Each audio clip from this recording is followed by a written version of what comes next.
సింగనమల శాసనసభ్యురాలు బండారు శ్రావణి గారిని మాట్లాడవలసిందిగా కోరుతున్నాం.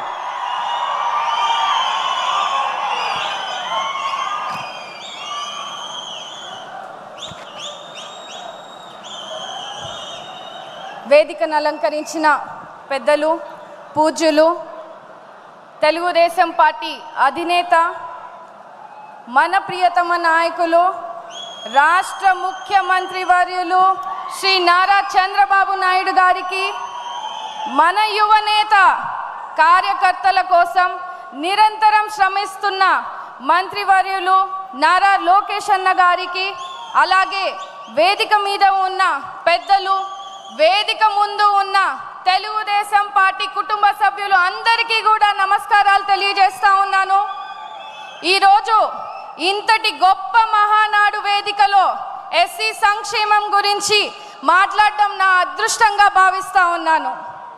దళితుల బాంధవుడిగా మన అన్న ఎన్టీఆర్ గారైతే దళితుల అభివృద్ధిని 27 పథకాలతో దేశంలో ఎక్కడ లేని విధంగా చేసిన మహానుభావులు మన అధినేత చంద్రబాబు నాయుడు గారు, తెలుగుదేశం పార్టీ.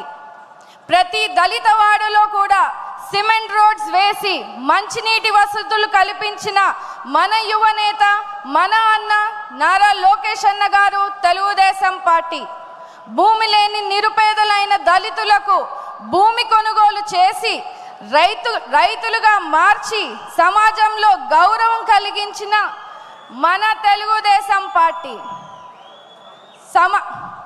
సామాజిక న్యాయం కల్పించాలని, అణగారిన వర్గాలకు పిల్లల విద్యను అభ్యసించేలా, ఆర్థికంగా అభివృద్ధి చెందాలని, సమాజంలో గౌరవంగా జీవించేలా చూడాలని డాక్టర్ బిఆర్ అంబేద్కర్ గారు కలలు కన్నారు.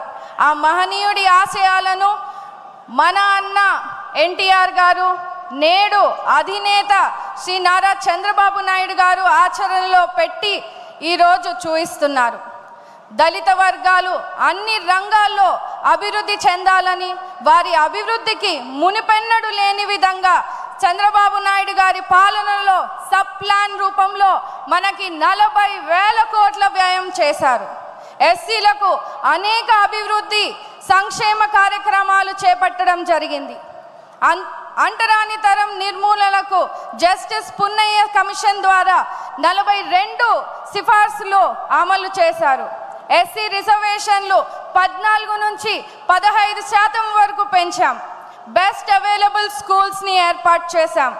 ఆనాడు లోక్సభ స్పీకర్గా బాలయోగి గారిని, శాసనసభ స్పీకర్గా ప్రతిభా భారతి గారిని, రాష్ట్రపతిగా కేఆర్ నారాయణ గారిని, తొలి దళిత ఆర్థిక మంత్రిగా మా తాతగారైనటువంటి మహేంద్రనాథ్ గారిని, తొలి దళిత ప్రభుత్వ ప్రధాన కార్యదర్శిగా కాకి మాధవరావు గారిని నియమించిన ఘనత కూడా తెలుగుదేశం పార్టీదే. ఆర్థికంగా, రాజకీయంగా, సామాజికంగా సమాజంలో దళితులకు సముచిత స్థానం కలిగించేలా ప్రోత్సహిస్తున్నటువంటి మన దేవుడు, మన ముఖ్యమంత్రి వర్యులు నారా చంద్రబాబు నాయుడు గారు, లోకేష్ అన్న గారు, తెలుగుదేశం పార్టీ.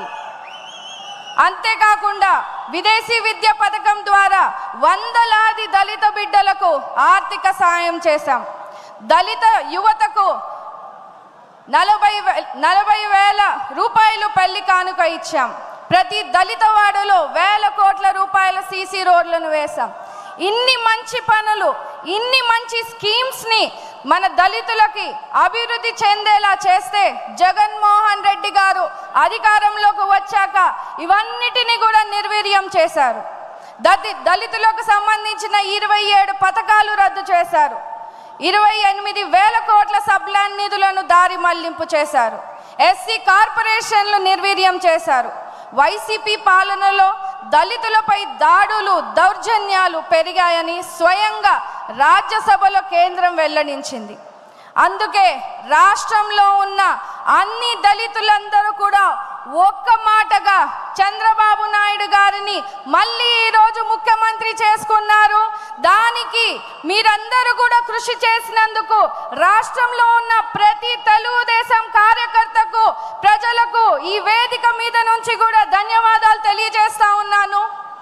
మరి ముఖ్యంగా ఎస్సీ వర్గీకరణ చేసి దళితులకు ఆపద్బాంధవుడిగా నిలిచారు.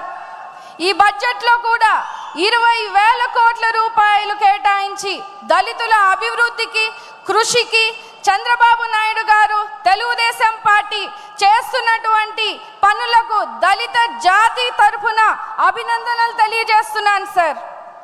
అప్పటికి ఇప్పటికీ ఎప్పటికైనా కూడా దళితుల కోసం, దళిత సంక్షేమం కోసం, అభివృద్ధి కోసం కేవలం తెలుగుదేశం పార్టీ మన ముఖ్యమంత్రి నారా చంద్రబాబు నాయుడు గారితోనే సాధ్యమని కూడా ఈ సందర్భంగా మీ అందరికీ కూడా తెలియజేస్తూ ఈ తీర్మానాన్ని బలపరచడానికి ఈ గొప్ప అవకాశాన్ని నాకు కలిగించినటువంటి తండ్రి సమానులైన చంద్రబాబు నాయుడు గారికి, లోకేష్ అన్న గారికి, సింగనమల నియోజకవర్గ కార్యకర్తలకు, ప్రజలకు, ప్రతి ఒక్కరికి కూడా ధన్యవాదాలు తెలియజేస్తా ఉన్నాను.